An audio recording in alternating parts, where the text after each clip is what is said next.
اعوذ باللہ من الشیطان الرجیم بسم اللہ الرحمن الرحیم. میری انتہائی نگارش یہی ہے، تیرے نام سے ابتدا کر رہا ہوں اس دعا کے ساتھ کہ دے ہنر کی بھیک ہنر ورا، کہ جمال فن میرا کم نہ ہو. میں تو آنسوؤں سے وضو کروں، تیری نعت گردی رقم نہ ہو. میرے شوق کو بھی دوام دے، میرے خواب کو بھی مقام دے. میں تو 2 قدم بھی نہ چل سکوں، میرے سامنے جو حرم نہ ہو. عزیز ساتھیو، آج کا دن بڑا اہم ترین دن ہے.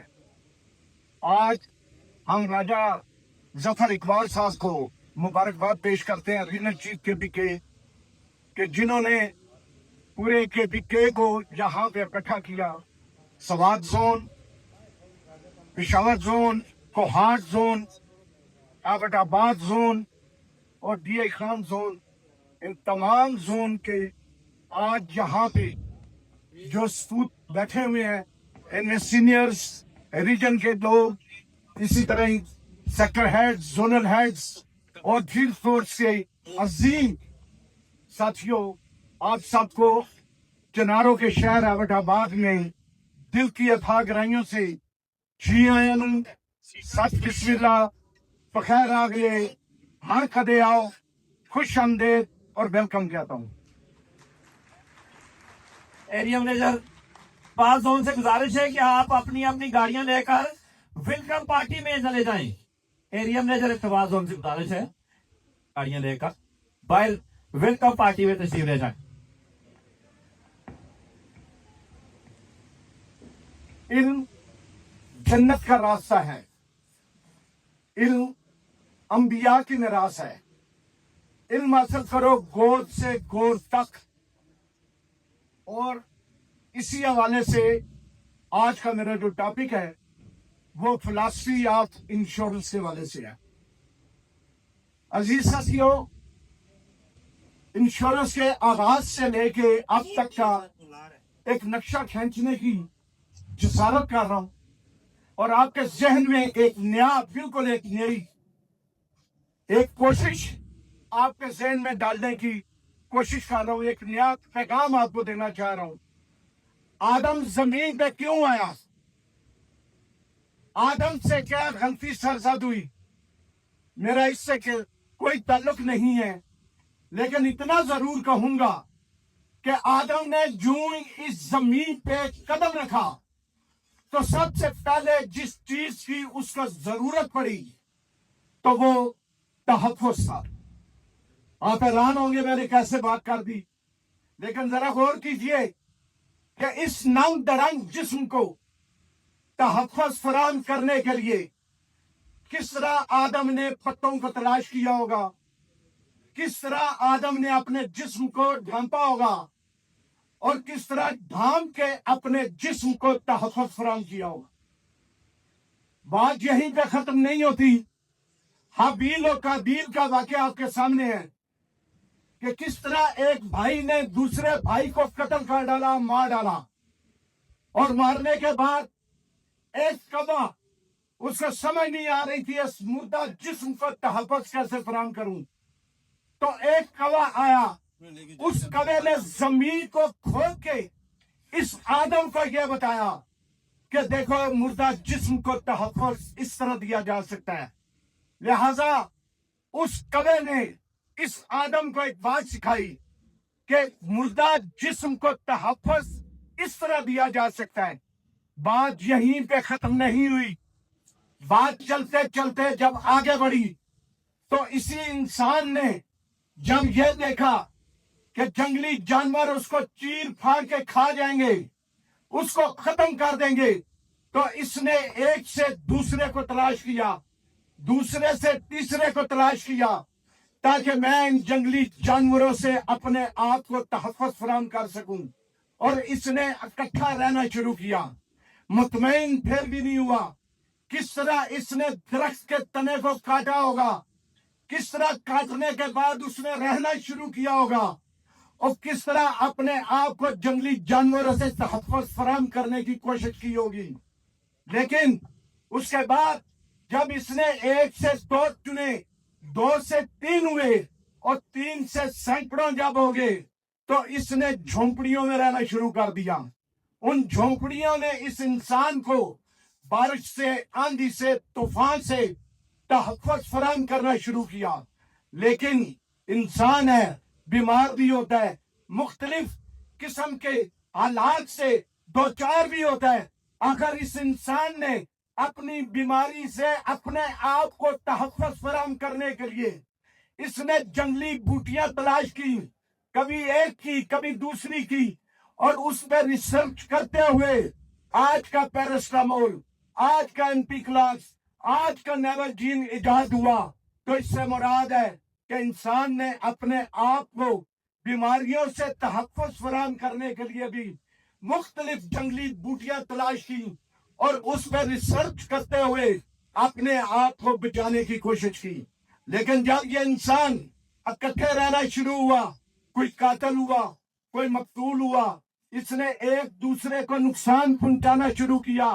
जब ये नुकसान पहुंचाना शुरू किया तो इन्हीं लोगों ने मिलके एक सोच के साथ ये फैसला किया कि एक और कानून इजाद कर दिया जाए। उस कानून का नाम ला रख दिया गया। मकसद ये क्या था कि कातिल को सजा मिले, मकतूल को उसका हक मिले, और लोगों में एक इस तरह का ख्यालात और एहसास पैदा किए जाए ताकि ये एक दूसरे को नुकसान ना पहुंचाएं, और लोगों से लोगों को तहफ़्फ़ुज़ फराहम करने के लिए इस ला को भी इजाद किया गया। अलगर्ज़ कि जूं जूं वक्त गुजरता गया, इंसान की जरूरियात में चेंजेस आती गई। इसने मुख्तलिफ चीजों को इजाद किया, और यही इजादात करते करते हजरत उमर का दौर आ गया। जब हजरत उमर का दौर आया तो फिर इस इंसान ने देखा कि उस दौर में राहसन बहुत हैं, उस दौर में कज़ाक बहुत ज्यादा थे। उस दौर में सौदागरीन जब गल्ला अनाज लेकर जाते तो उनसे अनाज छीन लिया जाता, उनको लूट लिया जाता।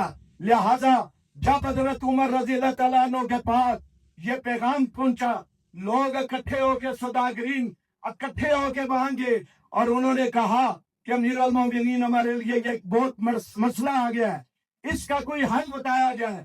तो उस वक्त हजरत उमर ने एक ऐसा निजाम सामने लाया कि जिसका मकसद यह था कि इस इंसान के इस इनाज को भी तहफ़्फ़ुज़ फराहम किया जाए, और इकट्ठे करके एक फैसला किया कि एक ही जानवर पे, एक ही सौदागर का इनाज मत डाला जाए, बल्कि बहुत सारे जानवरों पे थोड़ा थोड़ा करके मुख्तलिफ सौदागरीन का इनाज रखा जाए, ताकि जब रास्ते में राशन या लुटेरे लूटे तो एक सौदागर का जो है वो नुकसान ना हो, बल्कि बहुत सारे सौदागरीन का थोड़ा थोड़ा नुकसान हो। और साथ ही एक ऐसा महकमा तश्कील दे दिया गया कि तमाम सौदागरीन जाने से पहले कुछ न कुछ अपना इनाज वहां पर रखवा देते, और उसका मकसद ये था कि जिस वक्त भी किसी को नुकसान पहुंचे तो इनमें से अनाज उठा के जो गल्ला उधर लगाया गया था उनका मुतासरीन को अदा कर दिया जाए और उनका नुकसान पूरा कर दिया गया। तो इस तरह इंश्योरेंस का पहला कॉन्सेप्ट जो है वो सामने आया। लेकिन बात यहीं पे खत्म नहीं होती। ये इंसान आगे बढ़ते बढ़ते आज भी आपने देखा होगा कि मुख्तलिफ जगहों से जब खुदाई होती है, कभी देगों में बंद सिक्के मिल रहे हैं, कभी देगचों में बंद सिक्के मिल रहे हैं, कभी घरों में बंद सिक्के मिल रहे हैं। तो इससे मुराद यह है कि इंसान उस वक्त भी बचत करता था जब बचत के बारे में सही समझता नहीं था, अपने लिए बचाता उस वक्त भी था, बचा आज भी रहा है। लेकिन एक चेंज आ चुकी थी। उस चेंज में इस इंसान ने एक ऐसा लफ्ज इजाद किया कि जिसका नाम डाकखाना रख दिया गया। मकसद क्या था कि इंसान उस डाकखाने में पैसे जमा करे, उधर पैसे रखेगा तो क्या होगा, उसको प्रोटेक्शन वो डाकखाना देगा, और उसके बदले वो थोड़ा थोड़ा जो कुछ भी हो सकता था उस वक्त के मुताबिक वो उनसे सिक्के ले लिया करता था। वहां से बात आगे बढ़ी तो और उसके बाद लफ्ज बैंक इजाद हुआ, लोगों ने बैंकों में पैसे रखना शुरू किए, लेकिन बैंकों से जब बात आगे चली, बैंकों ने उस पैसे को तहफ़्फ़ुज़ तो देना शुरू किया, लेकिन इस इंसान को तहफ़्फ़ुज़ ना दे सका। लिहाजा जब इंसान को तहफ़्फ़ुज़ नहीं दिया जा सका तो उस वक्त फिर एक लफ्ज़ इजाद हुआ जिसका नाम इंश्योरेंस रख दिया गया। मकसद यह था कि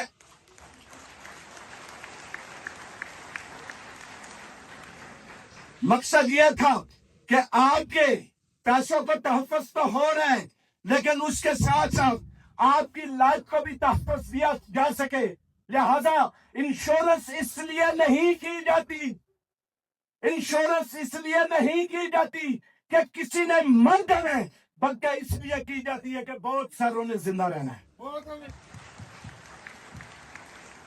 अजीज साथियों, ये मत सोचिए कि आप क्या काम कर रहे हैं, कैसा काम कर रहे हैं, बल्कि आप ये सोचिए कि आप वकालत कर रहे हैं उन नन्हे बच्चों की कि जब बाप दरवाजे पे आके दस्तक देता है, वो नन्हे मुन्ने बच्चे भागते हुए आते हैं और अपने बाप के साथ लिपट जाते हैं। लेकिन वो मासूम बच्चे जिन्हें पता है कि हमारा बाप हमारे लिए चॉकलेट लाया है, हमारे लिए फ्रूट लाया है, हमारे लिए सब्जी लाया है, लेकिन ये नहीं कह सकते कि अब्बा आज तो तू है, कल को तू नहीं होगा, तूने मेरे फ्यूचर के बारे में क्या सोच रखा है। लोग हमसे पूछते हैं आप क्या काम करते हैं, हम वकालत करते हैं अपनी उस बहन की, अपनी उस बेटी की जो वफा की पैकर है, जिसने अपना तन मन धन सब कुछ अपने खावन के नाम पे कर दिया, लेकिन वो वफा की देवी ये भी नहीं कह सकती कि सरदार आज तो तू मेरे सर पे है, कल तो तू ना रहा, तो मेरे और मेरे बच्चों के मुस्तकबिल के बारे में तूने क्या सोच रखा है। लोग हमसे पूछते हैं कि हम क्या करते हैं, हम वकालत करते हैं उन बूढ़े वालिदैन की कि जब बच्चा पैदा हुआ उन्होंने उसमें उम्मीद लगा दी कि आज से 20 साल के बाद ये कमाने के काबिल होगा, मैं कमाने के काबिल नहीं होगा, ये हमें ला के खिलाएगा, हम खाने के काबिल नहीं होंगे, और खुदा किसी बूढ़े बाप से उसकी जवान लाठी ना छीने। लोग हमसे पूछते हैं कि हम क्या करते हैं, हम हर एक शख्स नौजवान के उस बुढ़ापे को, उस बुढ़ापे को प्रोटेक्शन फराहम करते हैं कि जब वो कमाने के काबिल नहीं होता तो पॉलिसी मैच्योर हो जाती है और उसको 4 गुना के करीब इकट्ठा लमसम पैसा मिलते हैं। याद रखिए कि हम बड़े हैरान होते हैं, मैं खुद जैसा बंदा एक हैरान होता है वो जब ये देखता है कि एक डॉक्टर आया तो हम सब खड़े होके उसको वेलकम करते हैं, उसको गले लगाते हैं, उसकी हद से ज्यादा इज्जत करते हैं। लेकिन क्या कभी हमने सोचा कि वो डॉक्टर एक चीज में स्पेशलाइजेशन की है, सिर्फ और सिर्फ वो एमबीबीएस डॉक्टर है या पीएचडी की है, और आपकी नब्ज पे हाथ रख के सिर्फ और सिर्फ आपको उम्मीद दे रहा है, और उस उम्मीद की खातिर हम उसकी कितनी इज्जत करते हैं, कितनी रिस्पेक्ट करते हैं। अगर वो ऑपरेशन का वक्त आ जाए तो वो ये कहता है कि 10 लाख जमा करा दो, 5 लाख जमा करा दो, 15 लाख जमा करा दो। मैं कोशिश करूंगा कि आपका मरीज बच जाए। और हमारे लोग अपनी जायदादें बेचते हैं, अपना घर बेचते हैं, अपने ज्वेलरी बेचते हैं और बेच के उसका इलाज कराते हैं और उसका ऑपरेशन होता है और डॉक्टर बाहर निकल के बड़े आराम से कह देता है कि आई एम सॉरी, मैं इसको बचा ना सका। जो उम्मीद देता है उसकी हम इतनी रिस्पेक्ट करते हैं।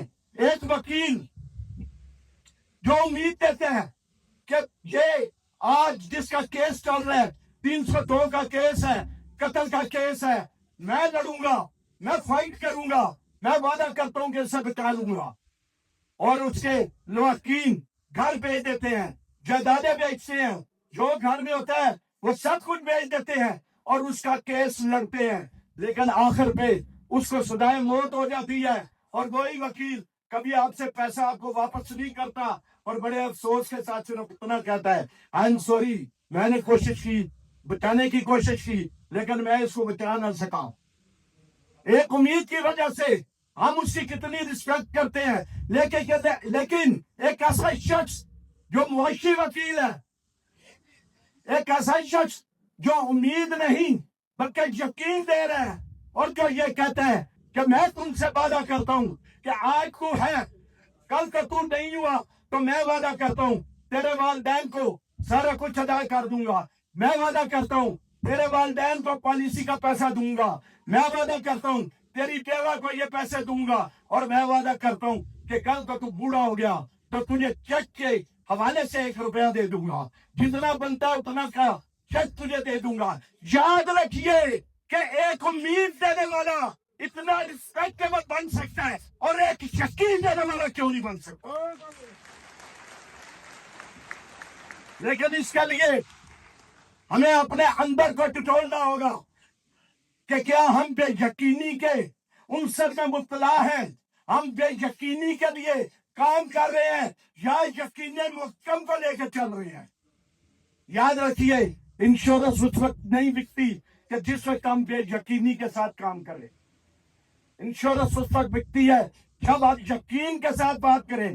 جب آپ یہ کہیں کہ میں جو کام کر رہا ہوں میں اس معاشرے کے لیے کام کر رہا ہوں. میں جو کام کر رہا ہوں اس ملک کی خاطر کر رہا ہوں. میں جو کام کر رہا ہوں اس نیشن کی خاطر کر رہا ہوں. میں کام جو کر رہا ہوں ان کی بھلائی کے لیے کام کر رہا ہوں. یاد رکھیے لفظ کمیشن تو آپ کو ملے گا ہی ملے گا لیکن شاید آپ یہ نہیں جانتے کہ کمیشن لکھنے کے لیے کیا میم شین اور نون لکھا جاتا ہے. پلیز اس لفظ کو صرف اس طرح کر دیجئے کہ وہ کیا مٹا دیجئے. مشن کو لے کر چلے کامیابی آپ کا مقدر بن جائے. آپ کو جو ملنا ہے وہ ملے گا. وہ ہر حال میں آپ کو ملے گا. لیکن آپ نے یہ ثابت کر رہے ہیں کہ وہی بات کہ حضور پاک صلی اللہ علیہ وآلہ وسلم سے ایک بار جا رہے تھے کہ ایک صحابی سے پوچھتے ہیں جو گھر بنا رہا تھا کہ یہ روشن دان کیوں بنایا. اس نے کہا یا رسول اللہ اس لیے کہ تازہ ہوا اور روشنی آئے. تو انہوں نے فرمایا کاش تو نے یہ سوچا ہوتا کہ اذان کی آواز آئے. ہوا اور روشنی نے تو آنا تھا یہ آتی رہتی لیکن تیری سوچ کی وجہ سے تجھے نیکیاں ملنا شروع ہو جاتی. کاش آپ یہ سوچیں کہ میں نے ایک وکیل معاشی وکیل کی حیثیت سے یہ کام کرنا ہے. اور آپ جس وقت یہ سوچ کے کام کریں گے تو کامیابی آپ کا مقدر بنے گی. میں اس مقام پہ یہ کہوں گا ایک آپ کی نظر ایک شیئر کرنا چاہتا ہوں. ہم ہیں سورج اس زمانے کے. ہم ہیں سورج اس زمانے کے. روشنی چاند بھی ہم سے لیا کرتا ہے. جس نے سوارے ہوں ہزاروں گھرانوں کے نصیب وہ بنا کر مساج سے پیار کرتا ہے. آؤ اب عزم کرے جینے کا یا پھر مر جائے. یوں بھی کٹ کے تو جینا ہے برا لگتا ہے. میرے عزیز ساتھیوں یہ پریمیم کوئی چیز نہیں. جس وقت آپ نے یہ سوچنا ہے کہ میں نے ایک ایک گھر میں جا کے تحفظ دینا میں نے وعدہ کرنا ہے اپنے ساتھ اور وہ وعدہ لے کے آپ آگے بڑھیں کامیابی کی طرف بڑھیں. کامیابیاں آپ کا مقدر بن جائیں گی. آج کے دور میں اس موجودہ دور میں پلاٹینیم پالیسی آپ کے لیے آئی ہے. اس کے علاوہ گولڈن انشورنس آپ کے لیے آئی. ایسی پالیسیز ہمارے دور میں نہیں تھی. ہم نے اس دور میں 95 میں نے 1,16,56,000 پریمیم کیا تھا اور آج کا تو ایک سیلف ریپریزنٹیٹو 1 کروڑ پریمیم کر سکتا ہے. ناممکن کو ممکن میں تبدیل کر دیجئے.